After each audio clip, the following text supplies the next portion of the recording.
ஒரே ப்ராடக்ட், ஒரே பிராண்ட். ஆனால் அதோட இஃபெக்ட் மட்டும் வேறு மாதிரி இருக்குது. கன்ஃபியூசிங்காக இருக்குல்ல? எனக்கும் அப்படி தான் இருந்துச்சு. அதாவது ரெண்டுமே ஒரே பிராண்ட். ஓகே, ரெண்டுமே ஒரே பிராண்ட் சாஃபி. ரெண்டுமே ஒரே ப்ராடக்ட் வைட்டமின் சி. 3 times நம்மளோட ஸ்கினை வந்து பிரைட்டன் அப் பண்ணுதுன்னு சொல்லியிருக்காங்க. பட் அதோட டெக்ஸ்சர் வேறு மாதிரி இருக்கும். இது வந்து அம்பியூர் ஃபார்மில் இருக்கும்.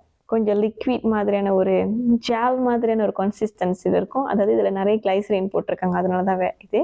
அண்ட் இது வந்து கண்டிப்பாக நம்ம ஸ்கின்ல இருக்கிற பிக்மெண்டேஷன்ஸ், எஸ்பெஷலி வந்து உங்களுக்கு acne scar நிறைய இருந்துச்சுன்னா அதை ரிடியூஸ் பண்ணுறதுக்கு ரொம்ப ரொம்ப ஹெல்ப்ஃபுல்லாக இருக்கும். இது வந்து ஓவரால் உங்கள் ஸ்கின் டோனை பிரைட்டன் அப் பண்ணுறதுக்கு ஹெல்ப்ஃபுல்லாக இருக்கும்னு சொல்லியிருந்தாங்க. பட் என்னோட பர்சனலி எனக்கு பிடிச்சதுன்னா பார்த்தீங்கன்னா இதுதான். ஸோ இது ரெண்டுமே நான் ட்ரை பண்ணியிருக்கேன். இதை தான் ஃபர்ஸ்ட் ட்ரை பண்ணேன், அதுக்கப்புறம் இதை ட்ரை பண்ணேன். அண்ட் இதோட ரிசல்ட் எனக்கு கிடைச்சது பார்த்தீங்கன்னா ரொம்ப ரொம்ப ஆப்வியஸாக இருந்துச்சு. என்னோட acne scars எல்லாம் ஃபேட் பண்ணது ரொம்ப ஆப்வியஸாக நான் பார்த்தேன். ஸோ அதனால எனக்கு இது பர்சனலி பிடிச்சிருக்கு.